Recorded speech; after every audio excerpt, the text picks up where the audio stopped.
আসসালামু আলাইকুম। মুলাদী সদর ইউনিয়ন চরলক্ষ্মীপুর গ্রাম ৪ নম্বর ওয়ার্ড সোহেল হাওলাদারের ৪টি গরু বিষ পান করে মেরে ফেলার অভিযোগ পাওয়া গেছে। স্থানীয় সূত্রে জানা গেছে, কালাম হাওলাদারের সাথে দীর্ঘদিন ধরে জমি জমা নিয়ে বিরোধ ছিল। তাই কালাম হাওলাদার গরু ৪টি বিষ পান করে মেরে ফেলেছে, এই অভিযোগ এলাকাবাসী জানিয়েছেন। আমার বাড়ি হালাদার বাড়ি। আপনার হাজবেন্ডের নাম কি? মালিক হালাদার। এই যে গরু মারা গেছে, এই ব্যাপারে আপনি কি জানেন? কি জানি, রাত্রিবেলা উঠে দেখি কি গরু ২:৩০টার দিকে উঠে দেখি গরু লাফাইতেছে আর বেতাইছে। বেতানোর পরে আমরা সবাই বাইরে দেখি গরু লাফায় আর পরে আমরা ভাবছি কি মনে হয় স্টক করছে বা কিছু এরকম কিছু ভাইবে, পরে আমরা জবাই করছি। পরে জবাই করার পরে এখন দেখি কি না ওইটাই করার পরে দেখি ওইটা ওই অবস্থা। পরে এইটার দ্বারা আবার আসছি, এই জায়গা আবার একটা ছিল তো ওইটার দ্বারাই দেখি ওইটা থুয়ে আইসি। পরে দেখি ওইটা আবার পড়ে গেছে, দাঁড়ানো অবস্থা পড়ে গেছে। পরে যাওয়ার পরে এই তো আমরা সবাই কান্দা কাটি উঠে বাইরে গেছে। আমরা ওইটা প্রথম ভাবছি ওই ব্যাপার যে না। গরুর মালিক আপনার কি হয়? আমার যা, আমার বাসুর। আপনার বাসুরের গরু? হ্যাঁ। পরে আমাদের মুখ নিয়ে দেখি ওইটা নাক, আমাকে নাক নিয়ে দেখি ওইটা দ্বারা মুখ গন্ধ আসে। কিসের গন্ধ পাইছেন? বিষের গন্ধ আসে। এরপরে আর কি ডাক্তার খবর দিছি, ডাক্তার আইছে। থানায় জানাইছেন? হ্যাঁ, ও ত্রিপল 9-এ ফোন দিছি। পরে ওই যে রাস্তায় ডিউটি স্যার আছে না, হেরা আইছে। হেরাইয়া পরে দেখে গেছে। পরে আবার ওই ইতিকা ডাক্তার আছে, দেখছে। দেখার পরে মনে থেকে আবার ডাক্তার আইছে। পরে ডাক্তার দেখে গেছে। পরে কাছে ডাক্তাররা কি বলছে? মানে কি কারণে আমরা এর কিছু করতে পারবো না। মানে তারা কি বলছে? কি বিষ খাওয়াইছে এরকম বলছে? হ্যাঁ, তারাও বিষের কথা বলে গেছে ডাক্তাররা? হ্যাঁ, বলছে আমরা এর কিছু পারবো না, আমরা আইনের ব্যবস্থা নেন। এখন এই যে গরু মরল, হ্যাঁ, মানে কেউ না কেউ বিষ খাওয়াইছে, আপনারা বলতেছেন বিষ প্রয়োগে মারা গেছে। আপনাদের সাথে কার দ্বন্দ্ব আছে কার এলাকায় যে এরকম কাজ করতে পারে বলে আপনাদের ধারণা? কাদের? আব্দুল মাল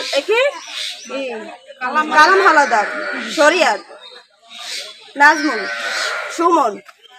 এদের সাথে কি নিয়ে আপনাদের দ্বন্দ্ব? কি নিয়ে? জায়গা জমি নিয়ে দ্বন্দ্ব। আমাকে লাগে মারামারি হয়েছে, কিছু মামলা করছে। পরে হ্যাঁ আমাকে ধরাইছে, আমরা হাজির হয়ে আইছি, জেল খাটতেও আইছি। আমার বাসুরের জেল খাটছে, আমার স্বামী জেল খাটছে। পরে আবার 7 তারিখে হাজির হইতে গেছে, আমার 2 বাসুরের আটকাইয়া হেরা রাত্রিবেলা আবার সেদিন রাত্রিবেলায় আমরা গোস দিছি। গোস দেওয়ার পর এই গোস হেরা উড়ে হালাই দিছে। হালাই দেওয়ার পর পরের দিন সকালবেলা আবার আমরা যেগুলো গোস দিছি হেরা আইয়া আবার গোস গাড়ছে। গোস গাড়ার পর পরের দিন রাত্রিবেলা এই ঘটনা করছে। আপনাদের ধারণা এই ঘটনা তাদের সাথেই যেহেতু বিরোধী তারা করতে পারে এরকমই? তাহলে আমাকে বাসন করে আটকাইয়া তারপর কিনে গোস উড়াই ফেলাইবে। হ্যাঁ, জেলে আটকাই হারা গোস উড়াই ফেলাইছে।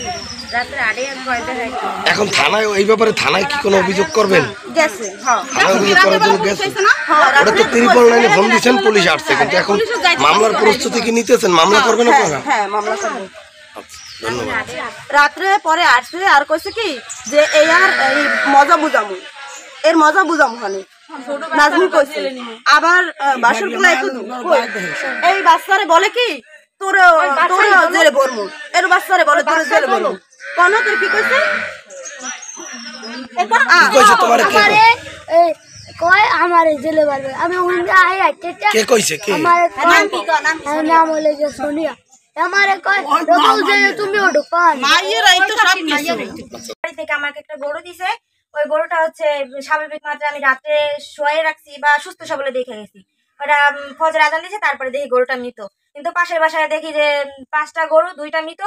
ওরা ওই বাসায় যে কাজগুলো করছে এই জায়গা তো ব্যতিক্রম কেউ আসে নাই, অবশ্য এইখানেও তারাই করছে। অ্যাক্সিডেন্ট হয়েছে, গরু আপনার কি হয়? নাম কি? সোহেল।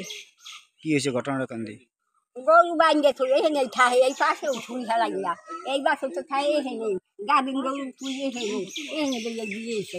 তারপর তুই পলাই পায় আজকে 10 দিন তো গরু দিয়েছে। সেই গোটা পায়ে দিয়ে আরে না কি আর ঘুমাইছি। এবার ওই মাঝে ফোলা দেয় হেও আগত, হ্যাঁ দুর্গা ফোলা আগত বসে। হ্যাঁ গো কাছে হে ঘুমাইছি। কয় কি বউ কয় আম্মা ওদের না গরু করে কা গরু আফালি দাফালি করে দৌড়ে আইয়ে দেখি এই সঙ্গে এই সঙ্গে করে এই যে দোষী করবো সোনা রেখি হয়েছে এই তো হ্যাঁ খরচ মরচ করতে করতে পরান গেছে দিয়া। ধন্যবাদ।